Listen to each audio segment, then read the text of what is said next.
probably with taxes, with Radio everything station, else, whatever. broadcast, and then shared screen, and then I just talk. Now I know to don't just use my So tabs. now I have the speakers on. At least I know it's gonna be a long one. How did you guys like, we're not CMO? starting, are we? Oh, yeah, we're starting. Yeah, we're I'll ask you about CMO. Yeah, yeah. Okay, I have 6 o'clock, so we will go ahead and get started. And Diesel, you are up. Great. Thanks. You can obviously read the memo. I'm here to facilitate a conversation with you guys in the farmers market. We had a meeting like a month or two ago at this point that we were talking about some of the requirements and how they're definitely getting to porta potty requirement. There was back and forth about the need, about the impact, and really I felt that the ask was getting to a place that it probably needed to come to you guys. So Sophie and I had quite a bit of back and forth, coming up with a presentation for you. What are we asking for? What is the Food Shed Alliance asking for? What are the possible implications? So I'm gonna let her go ahead and present, and I'll just be here to help answer questions. Great, thanks. One up, Sophia.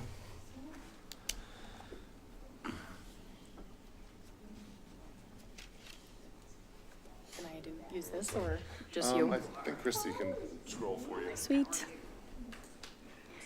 Hello, everybody. Hi. Thanks so much for taking the time and making space for us. Forgive me if any of this is redundant, and if you guys have been to the farmers market, it may be redundant. But my name is Sophia Adinolfi.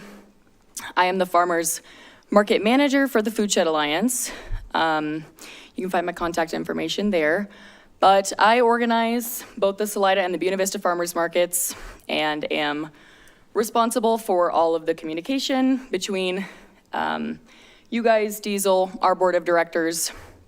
So yeah, I will briefly introduce them.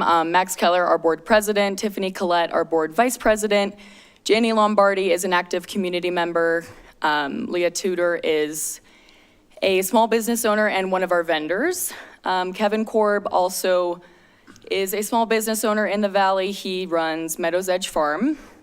And Lindy Lewis is an active community member as well. So that is our board. They are responsible for essentially influencing all of our decision-making and whatnot. So I am here on behalf of the Food Shed Alliance to ask the city of Salida to subsidize the portlets that we are required to obtain in Alpine Park for every farmer's market. So to give you a little bit of backstory and a little bit of history on our organization, why we're here, why we started, why we continue to do work in the community. Food Shed Alliance is a 501c6 nonprofit organization, which essentially means we're very, very small. The normal nonprofit status is 501c3. There aren't too many differences in that, just basically what constitutes us in terms of how many employees we have and kind of the demographic that we work with. We were founded in 2007 by an awesome woman named Suzanne Word. Some of you may know her. And basically, she founded the Food Shed Alliance with the vision, the mission to minimize the gap between our food producers and our food consumers here in Chaffee. And there are a ton of them. So basically, she wanted to build those relationships between the people growing our food and the people eating the food, which is a super important relationship. So with the mission that we educate, expand our local authentic agriculture and cottage industry, we empower a community to support a thriving, sustainable food system that contributes to the success of the buy local community. So all very important things and all very important things that the community really supports. So we primarily focus on 3 different things or events per se, but the Salida Farmers Market, the Buena Vista Farmers Market, and a small food donation food bank program called Farmers Feed Chaffee. So I'll just go into a little bit of detail about what each of those do and why we do them, because those are important. Starting with the Salida Farmers Market, because that's our main topic of today. We operate 22 farmers markets every single Saturday, June through October. That's June 1st through October 26th this year in Alpine Park. Those of you who are familiar, 4th and F Street. It's a great location. We love it. We've been there for forever, and we hope to be there for forever. This year, we have an average of 32 vendors per farmers market, with a total of 56 vendors signed up for the season. This is our largest season in terms of vendors to date, which is super exciting, and we're super proud of that. To give you a little bit of background on what we do and some numbers, in 2023, the Salida Farmers Market generated $571,388 total in sales, which is also our biggest sales year to date since 2007, which is awesome. As Salida grows, so do we. To put that into perspective, we have had 5 farmers markets so far this year, those 5 Saturdays in June. 2024 has already done an average of 31% higher in sales than 2023. So I'm confident that we'll hit 600,000 in sales this year, which we are also very proud of. The Buena Vista Farmers Market is much smaller. It operates for a slightly shorter time frame, 19 Saturdays, June 1st through October 5th this year. We have an average of 10 vendors per market, with a total of 22 vendors signed up for this season. But we are still on a positive trajectory for this market, so that's awesome. In 2023, the Buena Vista Farmers Market generated $52,000 in sales. But this year, the past 5 markets has done an average of 60% higher in sales than 2023. So more than doubled our sales so far, which we are super excited for. So Farmers Feed Chaffee, I will give you a little bit of backstory. This awesome program was launched in 2020 by the Food Shed Alliance in response to the pandemic, of course. Basically, we get granted or donated funds to use to buy food from local producers, and we give it away to Chaffee County community members in need. This, of course, not only benefits consumers that are receiving free, whole, local foods, but our farmers, our ranchers, our food producers that we are buying from. Of course, 2020 was a super challenging year, especially for those growing food, especially for those growing food here. They didn't know if they would have business at all. So that's kind of why the organization was launched. Over the past 4 years, we've partnered with the Alliance, Ark Valley Helping Hands, the Salida Early Childhood Center, the Chaffee County Community Resource Center, just to name a few. And we've donated over 300 boxes of food to people and families in need in Chaffee. So these organizations have helped us kind of identify those families, those people, and we've been able to get some good food in their hands. So I'd like to talk just a little bit about what impact the Food Shed Alliance has in this community in Chaffee. This is our 18th consecutive year the Salida Farmers Market has operated in Alpine Park, which is one of the reasons why I feel that the market has developed such a wholesome community that really comes together for local food and to support our small business owners. It's truly been something amazing. So these are some of my takeaways on the ways we impact the community. The Salida Farmers Market offers a safe and welcoming space for children and families to gather.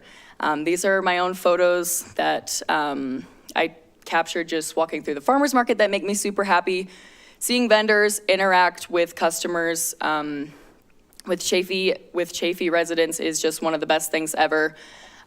Creating a space where families are comfortable sitting in the grass and listening to the live music or enjoying a cup of coffee on a Saturday morning.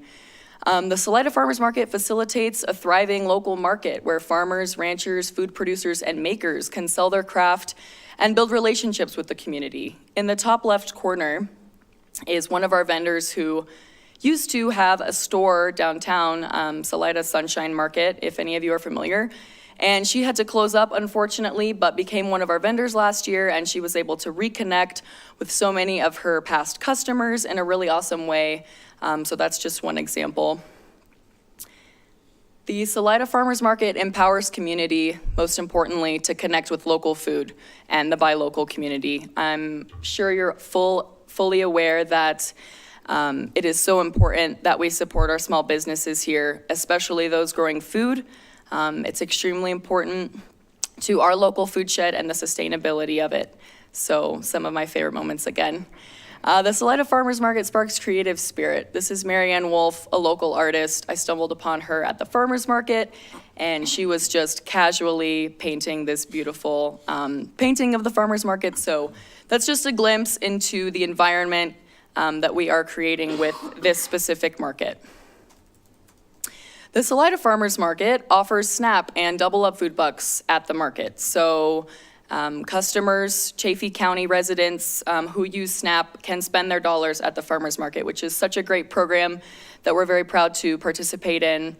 And if any of you are not familiar, Double Up Food Bucks is a great program where SNAP users who are spending their dollars at the market are essentially incentivized to spend their SNAP dollars at the market.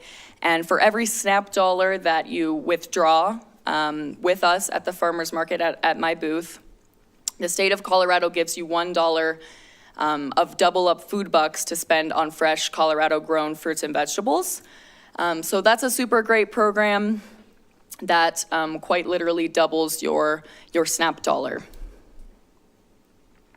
So now I'd like to talk about how paying for these portlets would affect us financially. As a nonprofit organization, our only source of revenue is the vendor fees paid at each market. Our goal is to not make a bunch of money, but because of that, this revenue that we make from vendors gets divvied up to paying for everything. Payroll, marketing expenses, transportation, rental payments, paying for the park and rentals like that, and everything else. So essentially, paying $120 per portlet every Saturday for 22 Saturdays, plus an additional $52 for damages done to the hand sanitizer dispensers, which has been happening frequently, in addition to the $1,250 park rental fee that we already pay for the park and those amenities like the bathrooms and the trash.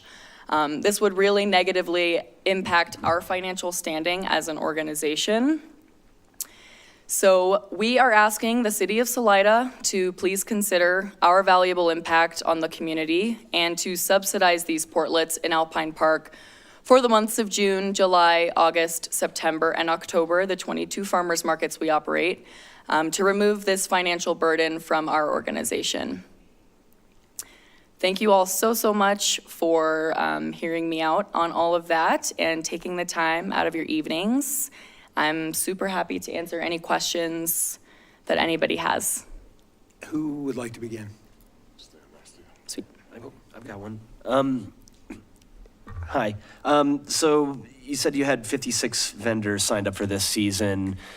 Can you kind of give us an idea of like that, what that means as far as growth from last year or the year, like previous years? Totally. So considering it is July 1st, at the very end of our farmers market season in 2023, we had 49 vendors signed up.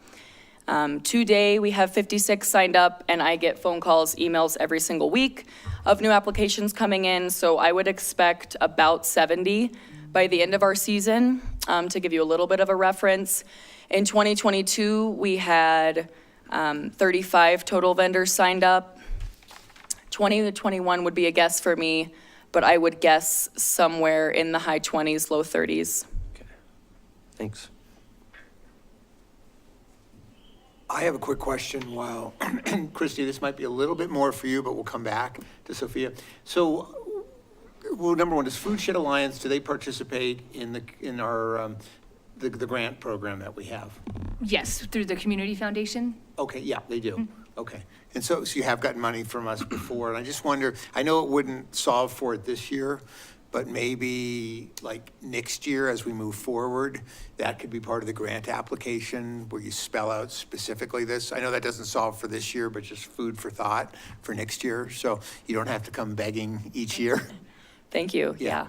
We graciously get the CCF grant for our Farmers Feed Chaffee program. Okay. each year, so. Yeah, yeah. Thank you. And I would just say, this is obviously a really valuable program to this community. I mean, it is a cornerstone. You just go there and it adds so much vibrancy. I would like to do what we can to work with them. Okay, so I have a couple questions. How does sales tax work out of there? So if I purchase something, are they paying sales tax? Is that coming back around to us? All of our vendors are required to hold a sales tax license. Okay, so they're collecting sales tax and Yes. then paying that to the city. And then you said you had 56 somewhat vendors. How much is it to be a vendor there? And aren't you collecting funds for that? 56 times, I don't know what their fee is, seems like it probably offsets the cost of the restrooms, the potties. Definitely. So all of our vendors pay to either be a member vendor to attend as many markets as they would like, or a $50 one-time fee for a drop-in market. The member vendor fee is $200, plus each vendor pays us 5% of their sales. So 5% of $571,000. I believe we generated somewhere around, Under 30,000? yeah, $130,000. No, thank under you. 30,000. Under $30,000 5%. from vendors last year, which covers my salary and all of our other marketing expenses, transportation, we have a van, all of our market materials, tents, weights, things like that. And then what about the restrooms that are already there? I know, and maybe this is a diesel question. Obviously, we have restrooms that are already there, across from the library. Are those not sufficient? I know that you said there's about 300 people or so that attend. I think it's great. I try to go every Saturday. But I don't stay. So if there's 300 people, most of the people aren't there for 4 to 5 to 6 hours. They come, maybe spend an hour and leave. So I'm wondering if that requirement for the restrooms needs to be as many as the public health is asking, and the restrooms there are not sufficient. That's been part of our conversation throughout this year, because of course, the bathrooms that are there are great. Many of our customers are aware that they exist. And it is a farmer's market, so just like natural grocers that has 2 bathrooms or something, people aren't usually spending an hour, 2 hours there. 15 to 30 minutes, I'd say, is the average. But it is a Chaffey County Public Health regulation, if I'm correct, guideline that we're being held to, so. Yeah, we kind of saw this coming a while ago. So the Alpine Park bathrooms are not ideal. We've had bathroom conversations numerous times at this point. Our bathrooms are not, they haven't been updated. They're behind the times, they're inefficient. And the 2 bathrooms at Alpine Park were placed there at a time when Alpine Park was a very passive park. When you put 300 people in there, it's just more impact. Traditionally, now this is non-traditional, this is the farmer's market, but a special event is typically, we lock all of our bathrooms.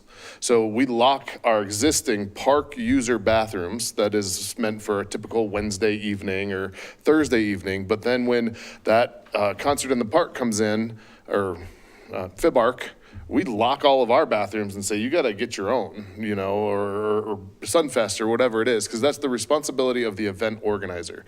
So we've been kind of fudging it, gray areaing it for the past few years. And this year we wanted to have an open and honest conversation because it is an impact. I don't know that Alpine Park, knowing what we have now, might need 2 additional bathrooms. 300 people would call for 6 porta potties, or portlets. We dropped that down to 3. I actually asked Sophia, can I look at your numbers? Is there any justification that I can go even lower? And we looked at the first few weekends of the farmer's market, and since revenue was down, I was like, I can justify 2. So we put 2 there. they got placed in the wrong spot, so it was pretty hard to tell what the use was. And then honestly, this past week, there was one. Did you notice that? So because of recommendations from our staff, Sophia, and the porta potty company. So we're trying to figure it out and find the sweet spot. It is an unintended expense for them this year, that through the special event process, and admittedly taking longer than it normally does for them, it's a burden. So I will also add 56 vendors. Well, 32, let's just go with 32. If you have 32 vendors there and each booth has 1 to 2 people, you're probably gonna have 50 people there all day, just for the market itself. So at a grocery store, you don't have, Procter & Gamble doesn't stand behind their product trying to peddle it and have to use the bathroom. And I mean, I'd like to know what other communities do. We're doing what we feel is best practice, or we've suggested it and we're trying to work through it right now. But the farmers market is growing, and there's an impact. I mean, to the point, they've been in the same spot in Alpine Park so much that we have grass issues at the end of every year. So, that's my piece. Other questions? Sophia, first of all, thank you for everything you and the Food Share Alliance do with regards to the farmers market and for the community. Have you pursued any other potential grant sources to cover this cost? Not necessarily. I'm definitely open to that option. Yeah, I haven't thus far. Okay, yeah. Being a nonprofit, that might be something that you might want to pursue. Totally. Can you just remind me about the toilets that we do have at the park, Diesel? Is it 1 or 2 that are permanent too? And are those ADA compliant? Yes, and pre-ADA standards, they technically fit. They are 3 feet, but the screens that we have installed make it quite difficult. Okay, It does meet requirement. It was not built to modern standards. gotcha. And, well, also let me say thank you, Sophia. I love the farmer's market so much, and I am so glad that we have so many growers in the valley too. So I'm a big supporter. I know it's been on that side of the park forever. I'm guessing it's because the electricity is over there or something, instead of on the side of the park where the bathrooms are. Of course, I'm concerned about funding, because we have a firehouse. We have a process for nonprofits to receive money, and it's through the grants. We don't have money for this. You know, I like the idea that you've reduced the requirement to 1. I'd like to unlock the other bathrooms, and call that good. Because that's what we have money for. Nothing. Sorry, but I'm the truth teller, so that's what I say. I will say that having placed, in my previous job, like 25 porta potties at trailheads, those are much easier to clean, it seems like, than, for instance, our permanent city bathrooms. So that's one bonus of having it be porta potties instead of using the permanent ones. The cleaning. Well, to be clear, the other 2 bathrooms in Alpine Park are unlocked during the farmer's market. They don't get locked during Not that. what I heard him say, so Oh, thank you. yeah, sure. I just wanted to make, The because. traditional events, we lock right, them all. We don't. for Right, the- we Thank you. don't. Now I get it, okay. Right, so they are on the opposite side of Yeah, I the get park that. from where the market is, but they are open. Okay, thank you. Having run a nonprofit previously and having to, as a nonprofit, pay the park rental fee and also all those facility charges, I just wonder what we're gonna do. And that's not to say my nonprofit had to do it, so every nonprofit should have to do it, but how are we gonna deal with that as a city when other nonprofits come to us and say, well, Food Shed Alliance doesn't have to pay for their porta potties? So I would like to support somehow maybe by meeting halfway and ensuring that if we get one porta potty, that it is ADA compliant and close to the vendors. But I also know there's some immediate grant sources available for this kind of thing, like through Soil, Sangre de Cristo, that kind of thing. So, yeah, I would like to see us maybe just compromising for this year somehow. Would the COG also, I mean, through that micro grant program, or was that just for local government, or? It is just for local governments. Okay, okay, okay, thanks. Thank you. That's helpful. Thank you. And just the quick calculations are that raising vendor fees $2 to $4 per market would offset the $120. So I know they're working really hard already, and $2 to $4 might be more than it seems to us, but just for future planning. It's definitely been a conversation. Yeah, thank you. I think everyone's feeling financially squeezed these days. Totally. Coming out of COVID, sales taxes were going up in double digits, and there was excess money to spend, and all of a sudden we're looking at it, and I mean, we so appreciate the service you provide and what you bring to the community, and I'd love to figure out a way, but as Dominique said, to try to meet somewhere on this, but For this year. yeah, for this year. Thank you. And a side issue I'd like to bring up, when I was at the farmer's market, I saw dogs everywhere. I saw multiple police officers trying to do something about it with pretty zipped for success. So please don't include dogs in your marketing. Don't make it look like it's okay for them to be there. In fact, I'd love it if you'd feature the sign that says, just like you can't bring your dog in the restaurant, you can't bring them in here. Because people are obviously thinking that that's a dog show.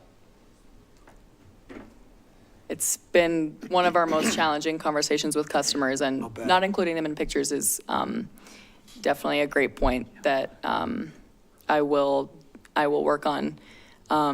Yeah, no matter the signage we have and no matter the conversations our vendors and our board of directors have with people shopping the market, it never seems to get across. And when we did have the police there, I had a conversation with them, and they weren't aware of the no dog policy in Salida. So, and obviously I can't issue tickets or enforce anything with people, so that part is frustrating.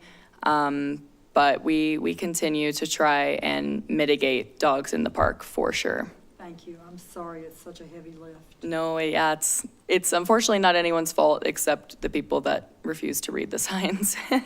Councilmember Papenfort, could you move the mic closer to you when you're speaking? Thank you so very much. Oh, sorry about that. That's okay. Thank you. Hey, thank you for coming in. Like I say, like everybody else, I love the farmer's market.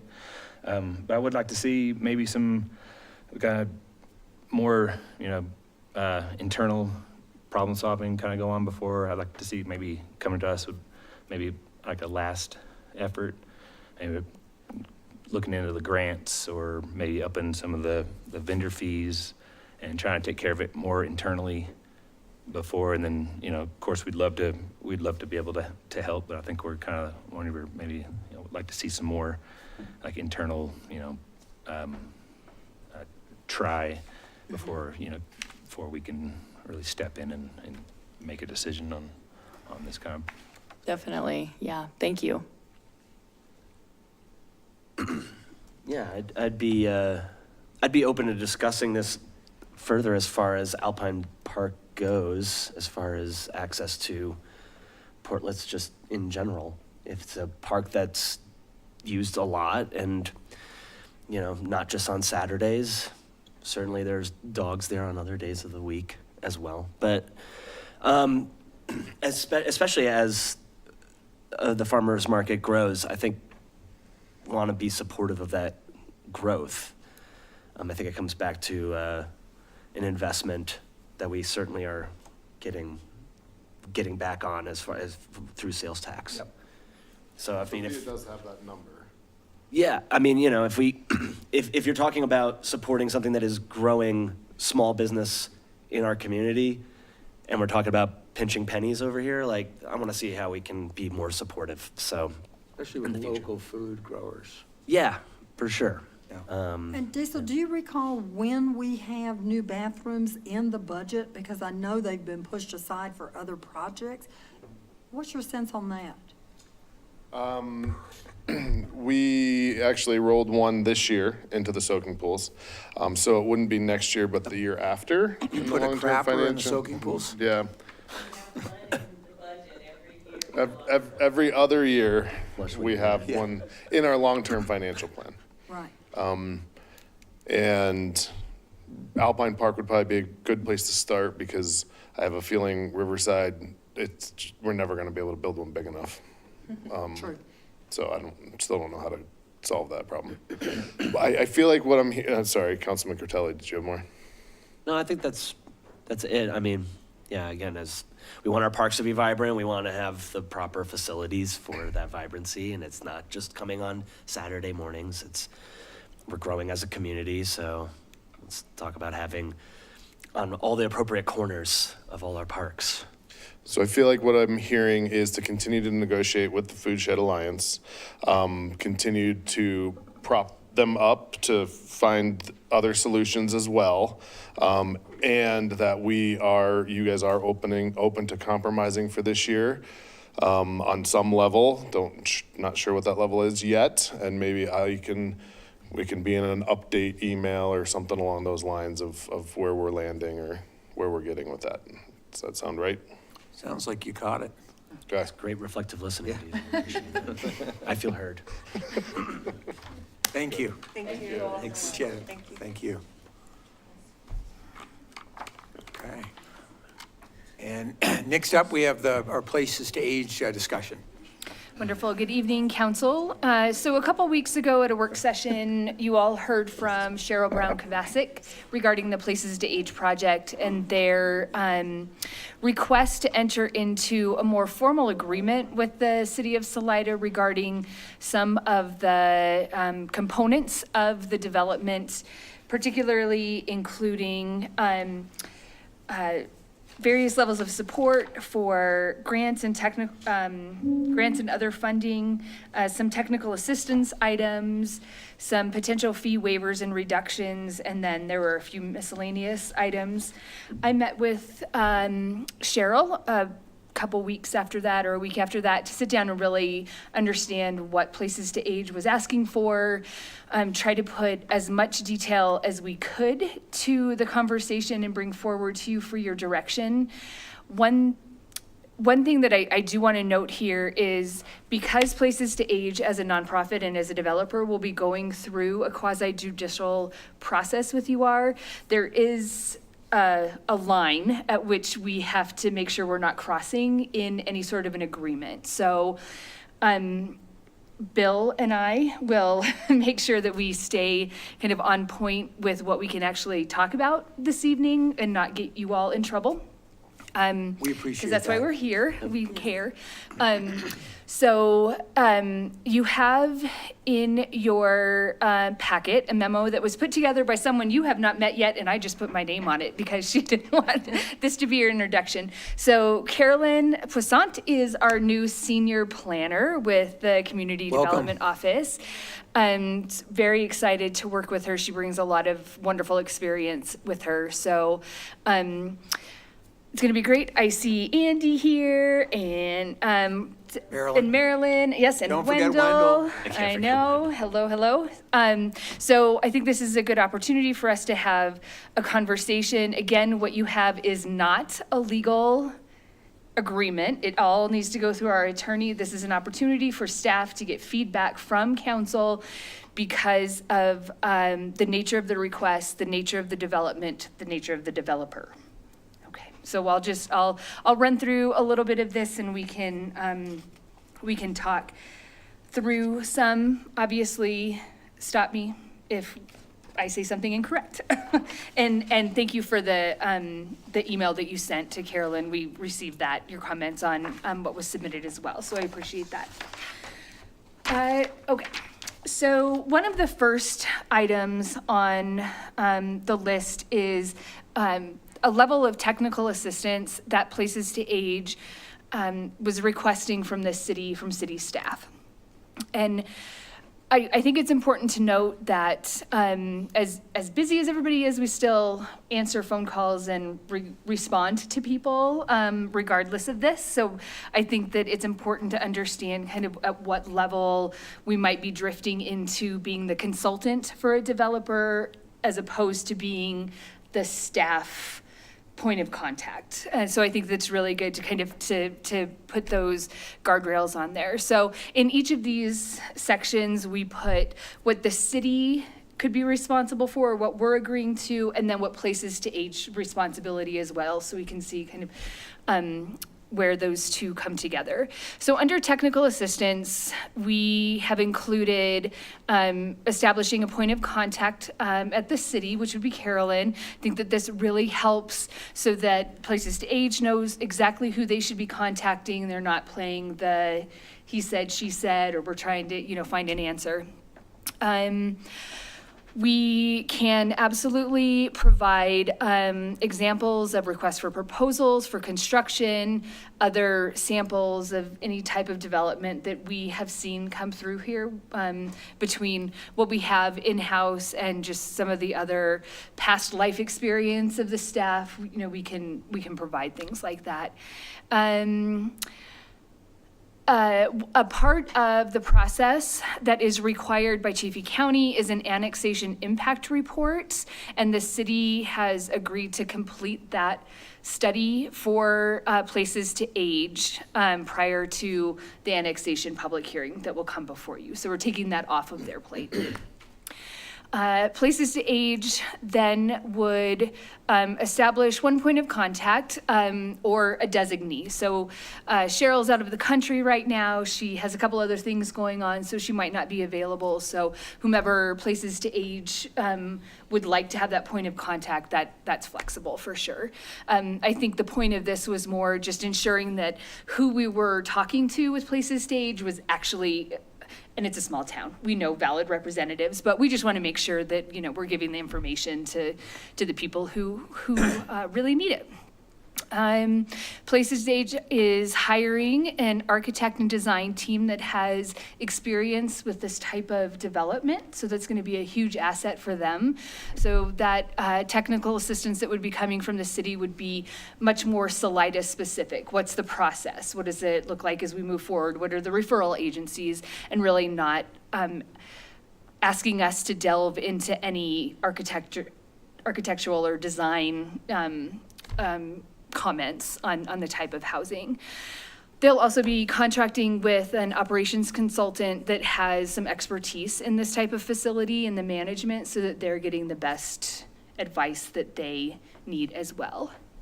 Is there anything else you want to add to that portion of it? Okay, perfect. Any question? We can kind of go through this if you would like to, one piece at a time. I think If that makes there, sense, yeah. okay. Are there any questions? Anything that doesn't make sense? Does it, Bill, is there any, or Carolyn, is there anything that you would like to add to this? Okay, perfect. Seems really well thought out. Okay. Yeah. Yeah, I think. Okay, so funding and grant solicitation. Obviously, this project will require piecing together a lot of funding sources and bringing people together to support this financially. So in this section, we have that the city will agree to provide letters of support for grant applications, ensure that whomever Places to Age is asking for money from, they know that they have the city's support in this, and it's not anything that is outside of what we would normally do anyhow, but it's a good opportunity for us to let funders know that we do support this project. I'm on a number of listservs for IIJA funding, IRA funding. I get a lot of information on what types of potentially federal funding are available, so the city that would then agree to provide that information to Places to Age in case they're not as familiar with some of those funding sources as well. I did put in here because I think it's important not to promise something that we don't have. So this agreement does not say that we'll provide any cash match to any of the grant sources. there may be an opportunity. There may be something that we can provide in-kind match for staff time, any number of things when we get down to the fee reduction and waiver section.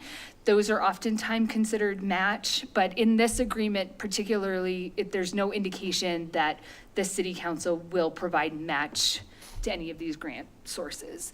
And then Carolyn put some grant information on here, which was awesome. In Places to Age then would agree to seek and apply for all funding and grants available. So these could include federal, state, local, nonprofit, Chaffey County. We're on it. Yep. We're trying our best. You know, we're a small nonprofit. Absolutely. So we're doing the best You- we can with grants. Hey, could you Andy, come up to the sorry, but mic? Just because there's people watching on YouTube. Or else it just looks like we're all staring into the abyss for no reason. Okay. Oh, you need, oh, boy. We can take the I mic feel down to really you. bad. Yeah, we could always bring, okay. All right. We are working grants very hard. It's an endless thing. We have 4 grants that are out now. What we really need from the city is on some of these bigger grants is that momentum of a joint effort. Because that does get attention. And that's what we're seriously asking for. We would love any tip, oh, you really should look at this one. But it's really about that joint effort for momentum. Can you put a little more definition to that when you say joint effort for momentum? What else? Well, we're finding that if we say we're working with the city, or we're working with the hospital, or we're working with Chaffey County, the CCCF, it helps in these conversations with grantors. Okay. It really does. And it's hard to ignore if a small nonprofit is working with the entities in a county. Okay. That letter of support would further legitimize that effort, right? Well, we got, by the way, thank you, we got a beautiful letter of support when we were doing the congressional direct spend effort. We've made it to round 3, Excellent. which is pretty excellent. It's a very big, who knows, likelihood is slim, but to get that support was great. Wonderful. Keep it up. Thank We're you. trying. I know. That'll be a big I'll one. keep coming up. Okay. Great. Do you want us to move the microphone down to you? No. Okay. Places to Age then would also agree to execute, comply with all funding and grant requirements. That would be their responsibility, complete file, obtain approvals for all contracting and reporting requirements and documentation. Any questions about that? That one's also pretty, Bill, Carolyn? No? Okay, perfect. Okay, so now this kind of it does get into where we really are looking for direction from council. Fee waivers and reductions are a pretty big part of the ask here from Places to Age. You'll see here that we don't have any totals for you. So we've put in dollar amounts for various processes, system development fees, subdivision fees. And the reason we can't give a full dollar amount is that the process is still in the works, right? So what you'll see come before you is an annexation of 42 acres. And this portion of the development is 10 acres plus 2 extra for the park. Is it 8 and 2? So 10 acres total for this. So there's a lot up in the air right now. So you don't see totals here. But I think that we can get some direction from you all regarding kind of where you see an opportunity. And I think this is where Bill and Carolyn will be able to provide more detailed responses to you as well. So we do have in our fee schedule these meetings when planning staff meets with applicants, developers, very detailed part of the process, and there's an hourly rate for that. And it includes both the Community Development Office as well as other departments. So we always have Public Works, Parks and Recreation, Fire, Police, because it's all intertwined in the work that we do. The annexation fee and deposit has already been paid. So there's a $1,500 for annexation, $1,000 for the zoning and the major impact review, and then a $5,000 deposit. And that it generally goes towards legal fees. It's basically a prepayment for any legal work that we need done. Subdivision fees also are included here. Again, this depends on the number of lots that are created in the subdivision. So it's difficult for us to put a total on there, but we've let you know how much it costs for a minor subdivision or a major subdivision. There's also potentially a major impact review, and that is dependent upon the zoning that is subsequently placed on the property. So right now, because it's in the county, there's no city zoning on it. So part of the process of coming in through annexation will be to identify the zoning that will go along with this piece of property.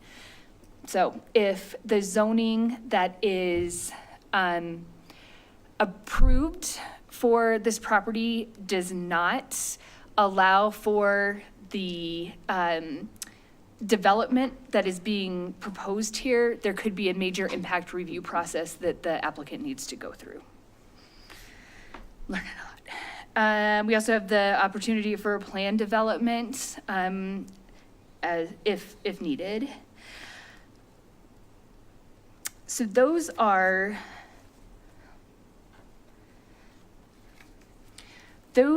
the fees that are primarily come out of our general fund or go into our general fund. They may be identified in line items in our general fund, but that's generally where they go. System development fees, as you all are firmly aware over the last few months, discussing our system development fees in Salida and in all communities. System development fees go towards the maintenance and operation of water and wastewater systems. In Salida, we have an enterprise fund for both of these systems, and per Colorado law, these systems need to be need to function as a business. So the rate that is paid, that is identified through a study, is what's identified as being what's needed to operate and maintain the system. So generally speaking, water and wastewater system development fees are not waived for development because there is a cost that comes along with adding more development onto the system. There are a couple places where we can reduce fees based on affordable housing in developments where it's kind of obvious. This is one where we're still working through what that looks like with the memory care and the assisted living, how we associate affordable housing to those types of development. But regardless, system development fees, even the city pays system development fees. I think it's just important maybe to go on the record because we keep running into this issue. So we're in the process of building this new fire station, which is very much in the public interest. We got the argument from the school district that we should waive their fees because they were in the public interest, yet we didn't waive the fees for the fire station. So it's as much as on things like this, we would like to work with people. I mean, we're not even cutting ourselves any breaks. So there's not much wiggle room other than the affordable housing piece of this. I just wanted to put that on the record just because it took me a while to figure that one out. It is. So when the city built the fire station, we did transfer the system development fees from the general fund into the water and wastewater enterprise funds to stay compliant with Tabor. So there are other fees, some of which are not associated with the city, such as the Salida Public Schools, county building permit fees. But we do have fire plan review fees, inclusionary housing, open space, fee in lieu of park dedication, but Places Stage has already dedicated that space for parks. And my sense is there aren't going to be a lot of children at your facility, so maybe the schools will be willing to work with you on that one. Yeah, exactly, exactly. So we're, this is the part where we would really like to get your feedback on what you'd like to see or what you're comfortable with. Obviously, Places to Age. Yep, Wendell, you can come up to the microphone so we can have a conversation about this. I think this is probably where the majority of the conversation will need to take place. Thank you, Christy. And for the record, I'm Wendell Pryor. I live in Poncha Springs, 1101 East Sabeda Avenue. And I just wanted to offer some perspective as you kind of get into the deliberation on this particular project. And it's kind of the last minute I poked Andy because I'm celebrating my 20th anniversary of actually owning property in the county. And I have a story to tell because I'm one of those people that is literally aged in place, you know, in the county. But I thought I'd offer some perspective, especially to some of the council members in my former role as the Economic Development Director. So first of all, this is a big lift for everybody. So we recognize that. It is, frankly, I think, the issue of the ages right now, both nationwide and in Chaffey County. And to put a finer point on it in Chaffey County, and this is one of the things I wanted to underscore, when I was the Economic Development Director, it was pointed out to me by the state demographer that we're the only county in the state where you can actually measure the impact of the aging population. So we're the only county at about 27% of our population of people that are 55 and older and aging, and those numbers continue. But that's significant, and you know, a lot of people are here because of why we came here, because it's such a great place to live. You got a great hospital, but that should not be understated. I just want to point that out. Second point, I'm concerned about the economic development impact of seniors being able to age in this community. So from a very technical standpoint, you hear this term leakage. And what is leakage? And I just have to point to the south, to Fremont County. And you see a county there that has leakage to both Pueblo and Colorado Springs of its sales tax base, because that's where people go to shop. They do not shop in Canyon City, which is the largest city. I'm concerned about the impact of seniors having to leave this community, and everybody's got a story, right? Of they know somebody who had to leave because there wasn't a place for them to age in place. And one of the things that happened, and this is again, anecdotal, of why we have sustained our momentum as a county, is about 5 years into the job, around, let's say, 2015, we started having people move into the county. The typical profile was a couple in their mid to late 30s, early 40s, with one or two kids. And so one of the secrets of what helped this county grow, and people would tell me this, is we built new schools. Even coming out of the recession, if you recall, there was a big ballot issue regarding rebuilding Salida High School. Yeah. But we've built schools across this county. And I think that's significant in terms of what I'm about to state anecdotally, and that is I'd meet people that came here with businesses or people that just moved here. And one of the questions when I introduced myself as the Economic Development Director is, do you have any place for me to bring my parents?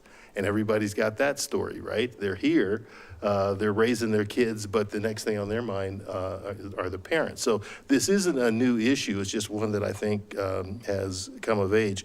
But if we don't begin to address this issue of seniors housing and living in place and healthcare, I'm concerned about losing our economic vitality in this community, given the sheer numbers of seniors that we have. You should know, as a council, there've been several attempts to build senior housing in this county. One of the very first projects I had was Ron Southard, if you know that name, from northern part of the county, offering up land to build an assisted living facility. So this is not a new issue. There have been several efforts to do that, but it's just a tough issue. And I have to state that this is the closest I think this county has come to beginning to address the problem, given the donation of land. But there have been several county-led efforts, and Marilyn, who was the public health nurse, I think first started a committee to begin to look into this issue. So this has been an ongoing discussion. She's on the board of Places to Age, but this isn't just something that has come about recently. And then lastly, in terms of the capacity of Places to Age in our 7 or 8 member board, we've got a very dynamic board. But one of the things that people don't know about me is that I served for 6 years on the InnovAge Board of Directors, which is one of the premier programs for all-inclusive care for the elderly in Denver. And I spent the last 2 years as the chair of the board of the foundation that is now the Next 50 Foundation. So that's a $200 million foundation dedicated to senior issues around the state, and we were the recipients of a $75,000 grant recently. So we have the capacity on our board to get the job done, and I think what we're asking for is a creative partnership with the city to finally make it happen. So thanks for allowing me to speak. I have one more comment. The state demographer. Oh, the, Microphone. Or maybe bring it over. We could bring it over to you. No, really. Okay. It's okay. It's good. The state demographer states, has indicated that by 2050, there will be 8,000 people above the age of 65 plus. So 8,000 people, and if we're not addressing this issue now, it's just going to compound. Yep. We really have to get ahead of this. This is the time. Thanks. And, I would just say on that note is, I feel like a lot of the big problems that we're dealing with today are because people chose not to deal with them 5 or 10 or 20 years ago. So that definitely resonated with me.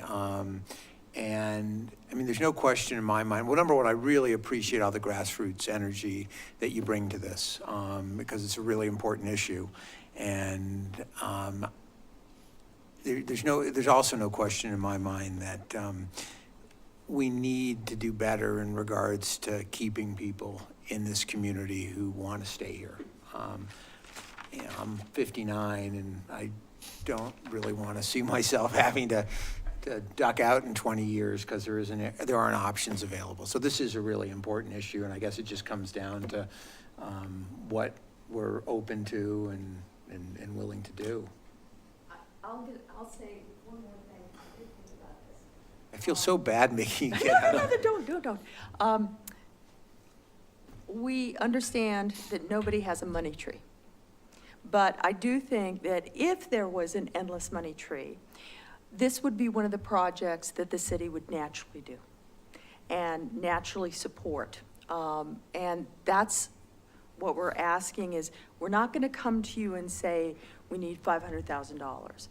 What we are asking is anywhere you can give the project a break so that we can keep moving forward, we would appreciate it. So we're not actively asking for money.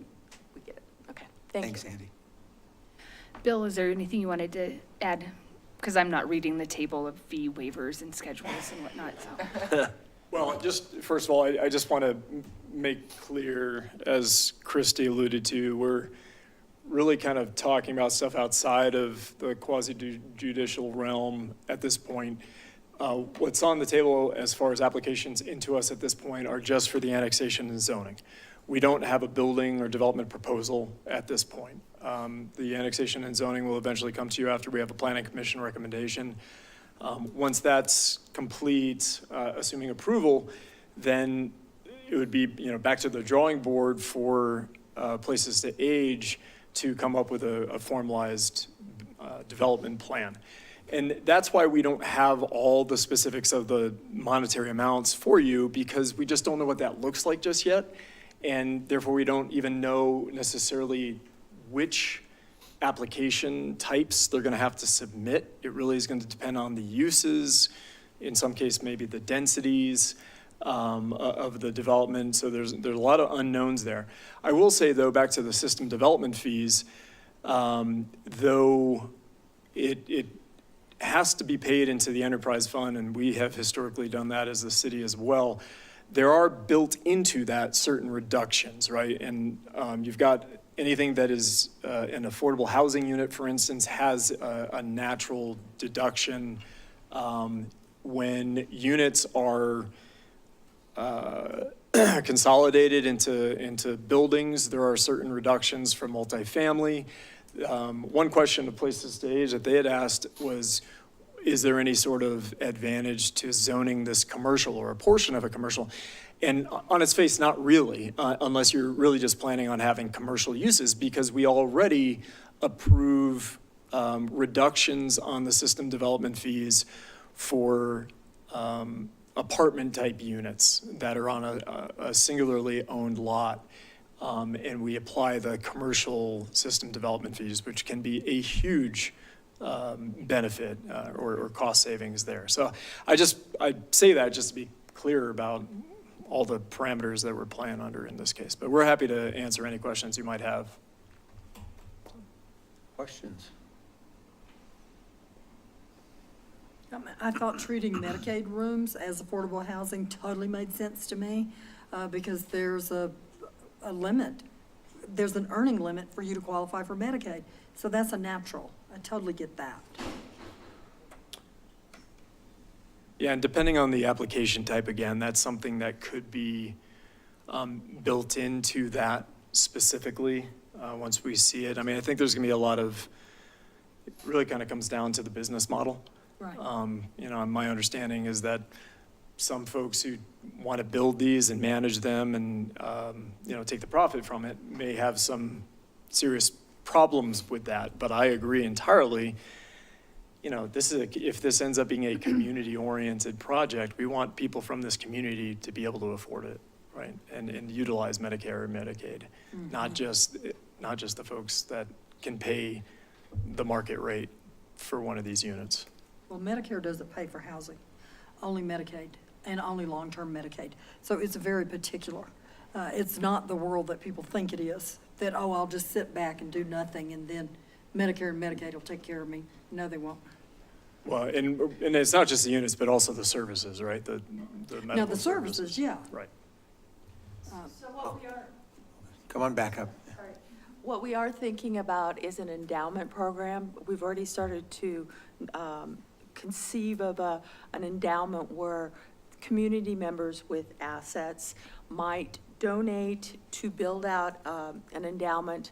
That endowment and the funds that run off that endowment might pay for the differential between what somebody can afford and the market rate of that. So, you know, there's Medicare, Medicaid, but we think this endowment concept could really take hold if it's managed well. I love that. I know, I do too. Thanks.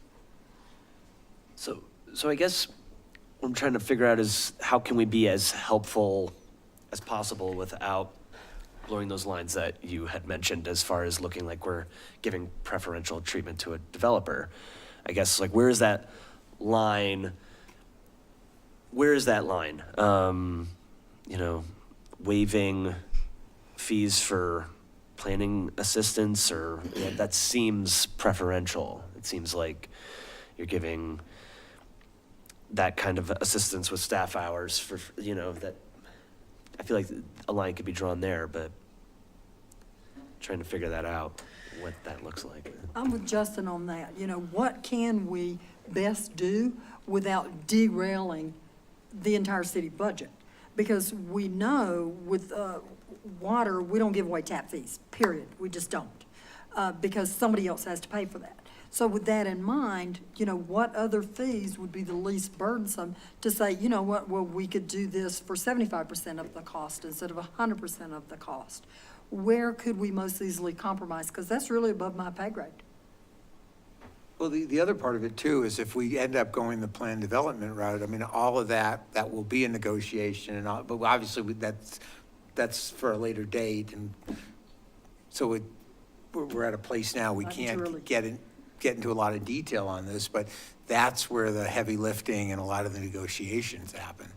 That's one of the questions I have. I really wish Nina was here actually to answer the question that if you agreed to waive or even reduce certain fees, application fees, otherwise, is that considered prejudging in any way?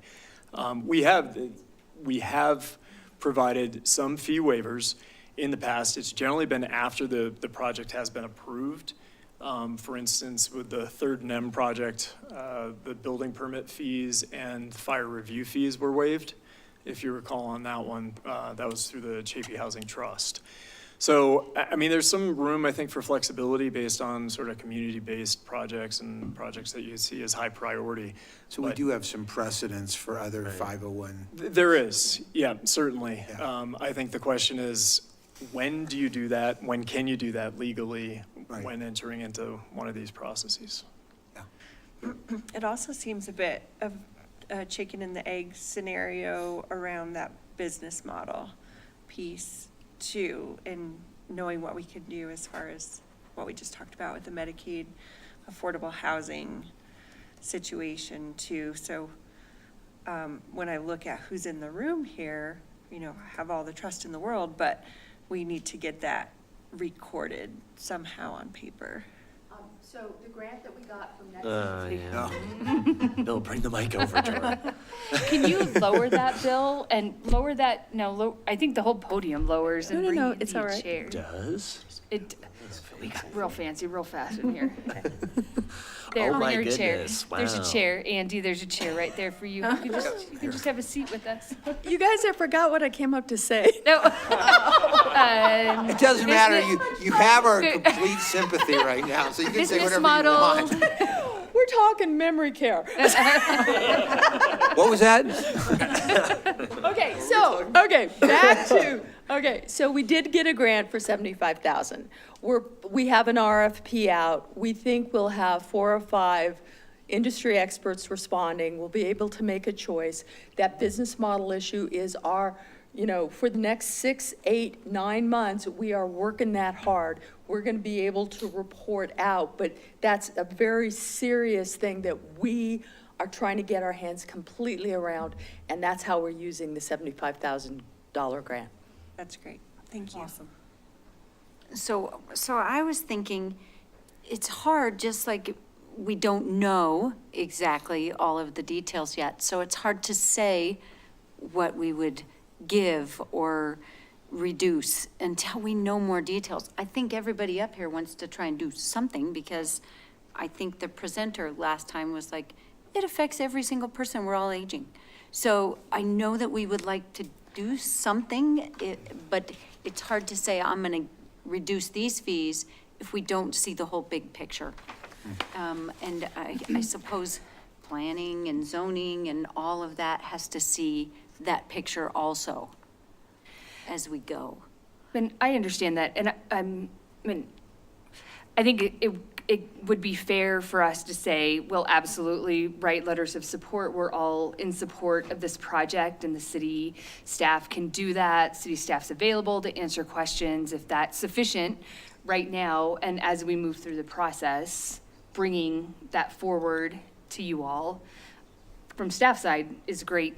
And just want to make sure that Places to Age is understands what that process looks like as well. So, in working with staff, which has been a really enriching experience.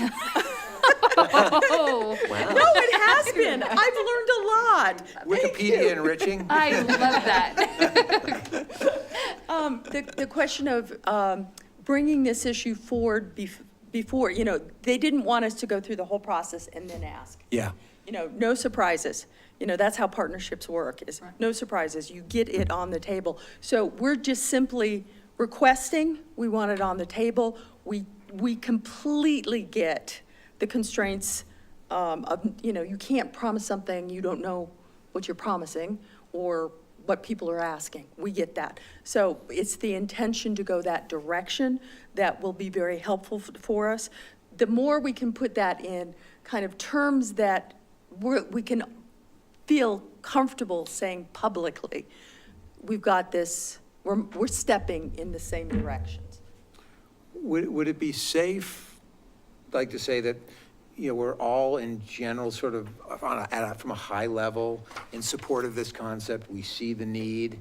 I mean, obviously, we're going to need more specifics, and part of that will be that potentially quasi-judicial process, but that there is an appetite to work with places to age?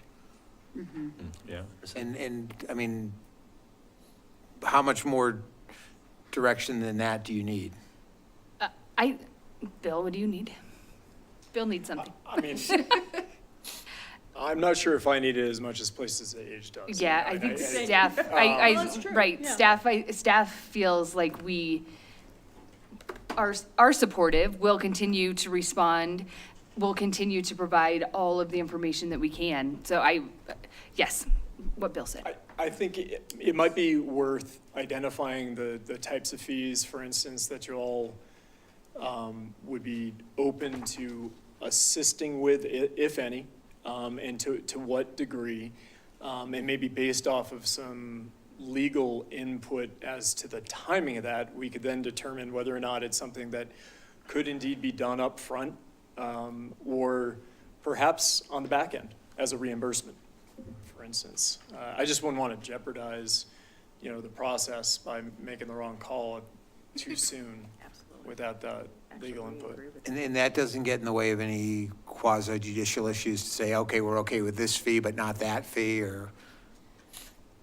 Yeah, I think if you don't make a decision, like, will absolutely waive, or will, I think it's more just identifying which fees you're more comfortable with looking at, that provide more flexibility, perhaps.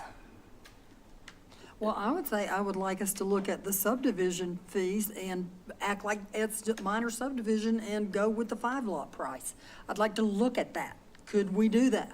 How would that work?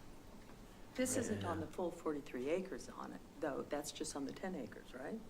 Right, well, Yes. the way it'll 10 end up acres, coming what I'm out is talking. that once the property comes in, it's a single lot right now. Right. So assuming that it's annexed and zoned in, there will need to be a subdivision of the entire property.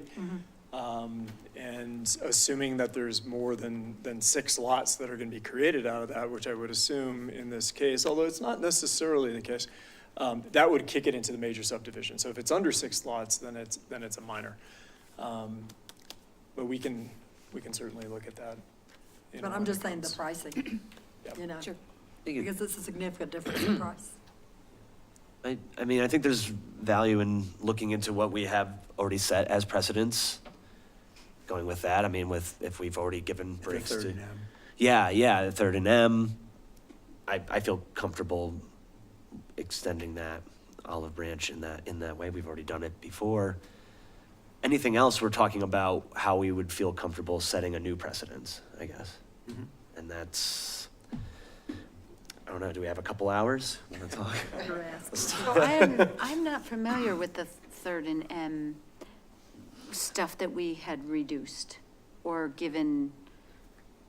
I don't know if anybody else is very familiar with We it. could, I mean, I don't know if you have the information. Yeah, I mean, quick summary of that project, it was city land, primarily right-of-way, that was consolidated and vacated to create a developable lot at the corner of 3rd and M Streets. And then that was dedicated over to Chafee Housing Trust to build 6 affordable housing units, that all for sale, or actually 5 for sale, 1 for rent. And they are in the process of finishing that up right now, pretty close over to near the jail there. They came back after that and then requested that we waive the building permit fees. They asked the same thing of the county for their portion of the building permit fees, and also the fire review fees, and that was all approved. So they saved themselves tens of thousands of dollars, all in all, when it came to that, to those fees, to put towards the project, which was entirely affordable. Okay, well, that's a good refresher. So the other thing is, and somebody else had mentioned it, so it would be different if we were knowing who's going to build this, if it was, I know you're a nonprofit, but you're gonna bring in somebody to build this. So also, I would say, I wouldn't want my stuff that I had waived here to be just some profit for builders or someone else. I would want it to benefit Places to Age. So I don't know how you make that clear, or I don't know how that I mean, works. it is the organization, it's the nonprofit that's bringing forth these applications at this point, right? It's not, there's no private entity that's involved in the development at this point, no private entity paying for the application fees. Building permit fees down the line, that could be, we don't know really who's gonna be in charge of that. So really, most of the fees that you see up here, at least above system development fees, are all the things that you could anticipate the nonprofit is gonna be responsible for. And good point, and we're in agreement. That's where we want it to benefit. And, yeah, my thought would, I mean, obviously, the water and wastewater, because of the enterprise fund status, other than the reductions that we can provide through the multifamily and through the affordable housing piece, that's one I don't think that we can really touch beyond that, but. That's a big nut. Yeah, but I think the other things, I mean, could certainly be on the table for further discussion.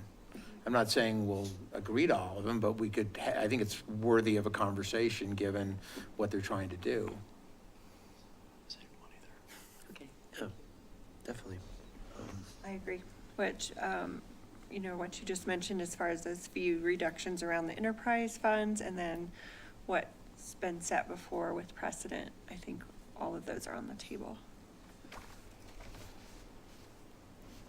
So I'd suggest that we maybe get a little bit more legal input on like timing and kind of what our limitations are to determine if it's something that could be done up front, and then maybe we bring it back to you for more, like with an actual MOU that spells that out. Yeah, We could bring back a legal document at that point. some dotted i's and. Some dotted crossed i's t's. and crossed t's, Yeah, would be yes, good. for sure. But this gives us direction so we know what you're comfortable with. Yeah, yeah. I'd like to say thank you. I'd you. like to say thank you to Bill and team. We've gotten being a lot of enriching. support. Thank you. Thank you to you guys. Thanks. I find it Thank very you. enriching when I have, you know, a cop pull me over too for speeding. Very you know. enriching. Thank you, everybody. Your favorite compliment. Can only hope to be enriching someday. There you go. So Whatever you the got goals. time, boo. Life goals. Go on a date. You know, valiant effort on our part to,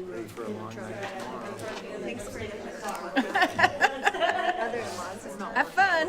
Is that kind of mother-in-law? It'll be a long one. No, yeah. A few times before you just come. If I was still married, my father-in-law